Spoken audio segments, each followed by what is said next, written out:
Madalas mga ka-adventure, pag sinabing Batangas, ang isa sa naiisip natin ay ang napakagandang view ng Tagaytay, masarap na lomi sa lipa. Pero mga ka-adventure, merong isang bayan dito sa Batangas na malapit sa Taal Lake na kung saan ito'y mayaman sa kasaysayan at magandang tanawin. At ito mga ka-adventure ang bayan ng San Nicolas, Batangas. At ang bayan ng San Nicolas mga ka-adventure ay ang dating bayan ng Taal, Batangas.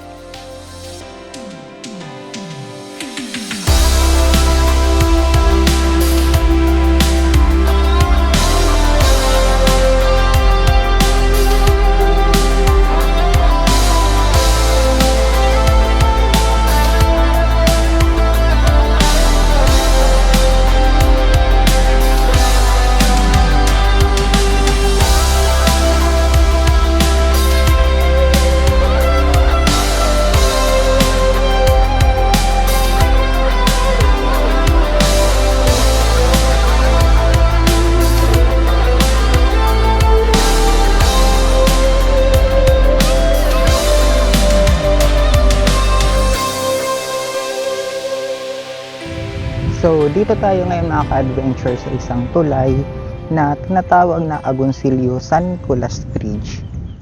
At sa tulay na to ay dito dumadaloy ang Pansipit River na nagmumula pa doon sa Taal Lake papuntang Balayan Bay. Kapag natawid natin ito mga ka-adventure, itong tulay na ito, ay ibig sabihin ay nasa town proper na tayo ng bayan ng San Nicolas, Batangas.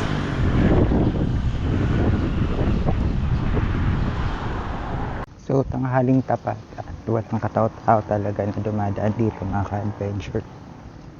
At sa ilang minutong paglalakad mga ka-adventure ay papunta na tayo sa mismong bukana ng Pansipit River.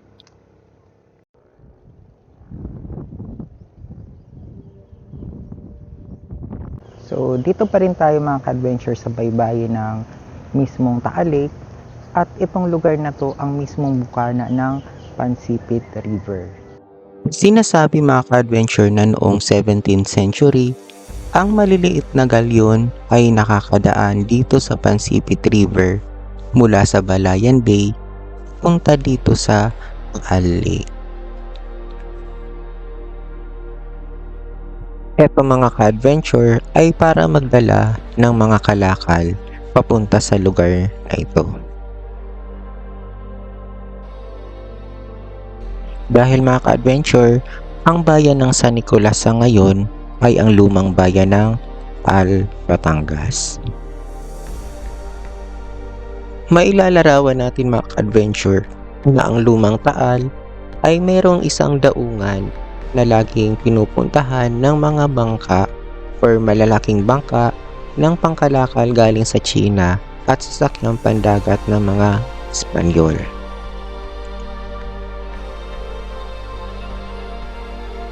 Ang bayang ito ay maituturing na sentro ng komersyo noong araw na kung saan yung mga mangangalakal mula Maynila at mainland Asia ay dumarayo punta rito.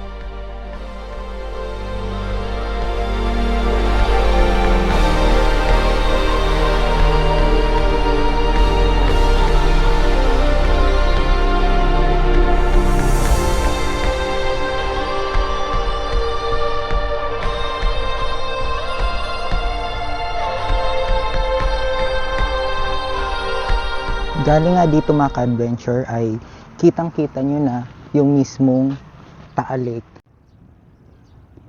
Sinasabi mga ka-adventure na ang tubig dito sa lawang ito noong araw ay maalat. Nahuhuli dito mga ka-adventure noong araw ang mga isda na the same species nang matatagpuan sa dagat. Ang lawang ito kasi mga ka-adventure ay halos kasing pantay lang ng sea level na kung saan dumadaloy dito ang tubig alat papasok at palabas ng Balayan Bay. So tanghaling tapat talaga mga ka-adventure ng pumunta ako dito. So sobrang init talaga.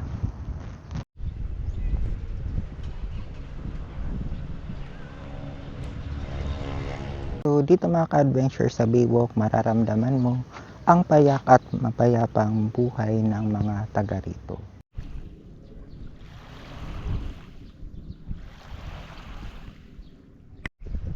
Dito mga ka-adventure sa Baywalk ng San Nicolas, Batangas, mararamdaman mo ang ganda ng kalikasan, linaw ng tubig, at napakagandang view ng Taal Lake.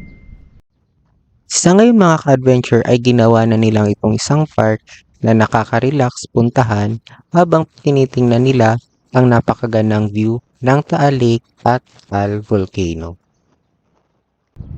So dito pa rin tayo mga ka-adventure ngayon sa Baywalk, na kung saan sa likuran ko ay nandito ang isang parang monument ng isang isda na tinatawag dito na Malipoto.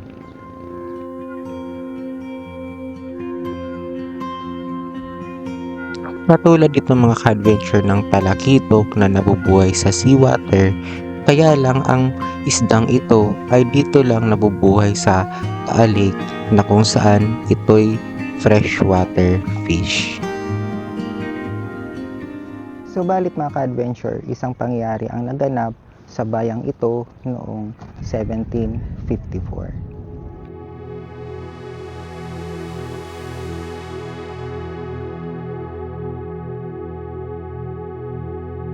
Sa pangyayaring ding iyon mga ka-adventure ay nilisan ng mga taga rito ang lumang bayan ng Taal. Napadpad sila mga ka-adventure sa isang lugar at dito itinayo ang bagong bayan ng Taal na kung saan si St. Martin de Tours ang siyang patron saint pa rin ng bagong bayan. Ang Pansipit River naman mga ka-adventure ay bumabaw dahil nandito ay nagbago ang salinity ng lawa ng Taal from saltwater to freshwater. At sa paglipas ng panahon mga ka-adventure, ang dating tubig alat ay ngayon ay naging isang tubig na tabang. At ang mga saltwater fish katulad ng talakitok ay natrap dito sa lugar na to, at para makasurvive ay kinakailangan nilang ma-adapt ang ganitong environment, at dito nabuo ang tinatawag na endemic na Malipoto. At sinasabi na almost 200 years mga ka-adventure ay halos walang nakatira sa lumang bayan ng Taal.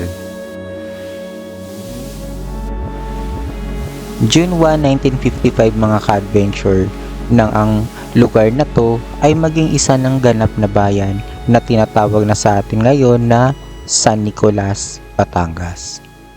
At ang San Nicolas noon mga ka-adventure ay isa lang baryo ng dating bayan ng Taal, Batangas.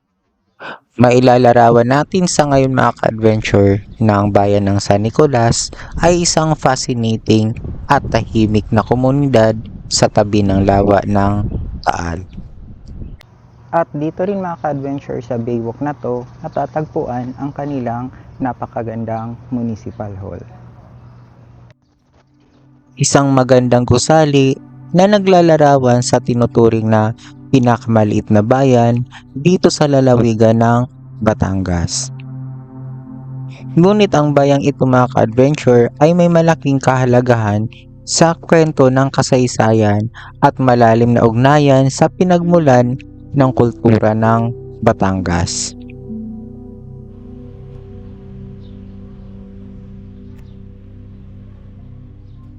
At sa katabi nga naman nito mga ka-adventure ay dito matatagpuan ang kanilang napakagandang palengke.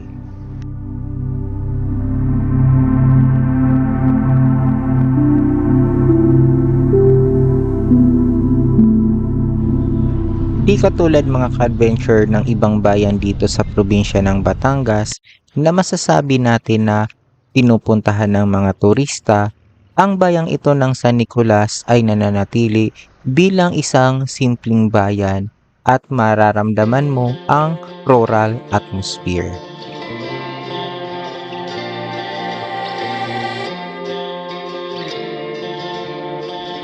Simple man mga ka-adventure ang town proper ng San Nicolas at iilang establishment lang ang makikita nila dito.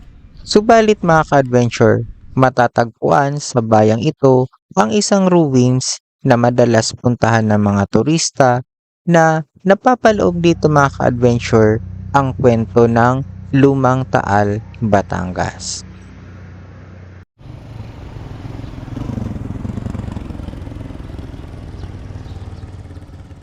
At sa ngayon mga ka-adventure ay nandito tayo sa ruins ng lumang simbahan ng Taal. Ang ruins na to mga ka-adventure ay matatagpuan din dito mismo sa poblasyon ng San Nicolas, Batangas. At bago pa man mga ka-adventure makilala ang St. Martin of Tours Basilica na matatagpuan sa Taal, Batangas, ay ito una ang naging parish church ng lumang bayan ng Taal na kung saan ang patron saint ay si St. Martin of Tours. At sabi mga ka-adventure, ito talaga yung unang parish church na mas kilala noon bilang St. Martin de Tours Parish Church.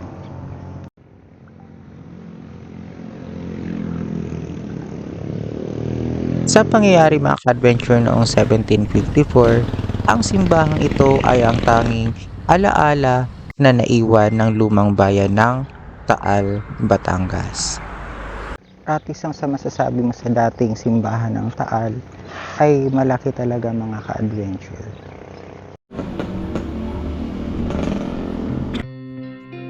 Maihahambing natin mga ka-adventure na ang kwento ng simbahang ito ay halos katulad ng kwento ng Kagsawa Ruins na matatagpuan sa Albay.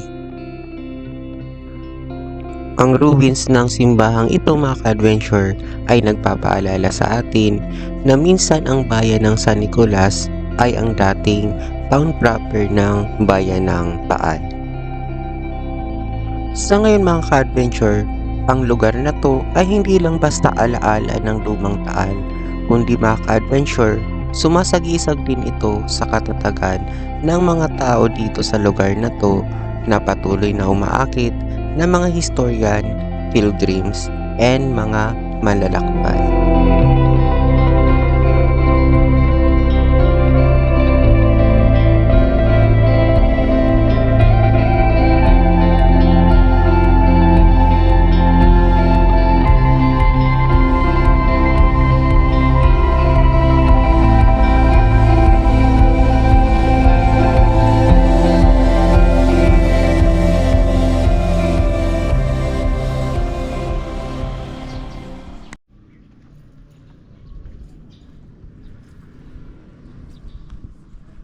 So, dito na tayo ngayon mga ka-adventure sa kasalukuyang parish church ng San Nicolas, Batangas.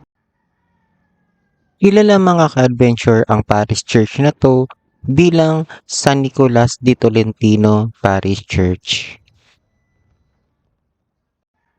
At galing mga ka-adventure sa kanilang patron saint na si San Nicolas de Tolentino ay dito kinuha ang pangalan ng lugar na ito mula pa noon nung isa pa lang itong baryo ng lumang bayan ng Taal, Batangas.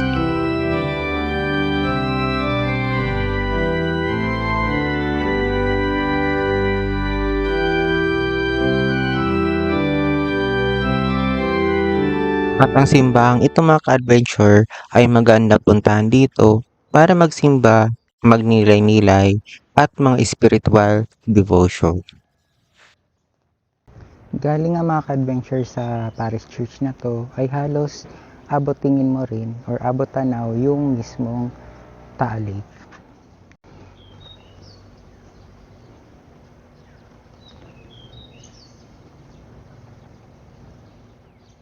Sa ngayon mga ka-adventure, ang bayan ng San Nicolas ay isang 5th class municipality na itinuturing na pinakamaliit na bayan dito sa lalawigan ng Batangas.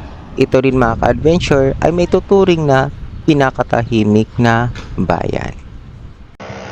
So, ito mga ka-adventure yung central school dito sa San Nicolas, Batangas.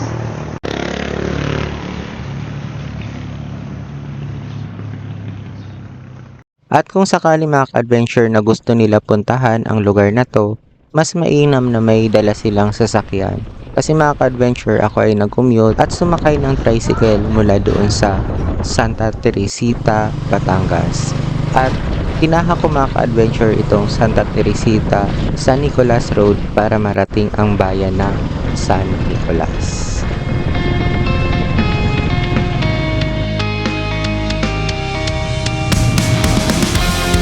At sa pagtatapos mga ka-adventure ng ating vlogs, ay makikita natin sa ngayon ang kasalukuyang bayan ng Batangas. Dito rin sa bayang ito, makikita natin ang St. Martin of Tours Basilica na siyang pinakamalaking simbahan dito sa buong Asya. At ang lugar na to mga ka-adventure ay nagpapaalala sa atin na bago pa man ito ituring na Heritage Town of the Philippines, ay naroon ang isang mapayapa na bayan ng San Nicolas. Isang lugar na tahimik na nagkikwento ng sarili nitong katatagan, pananampalataya, and harmony with nature.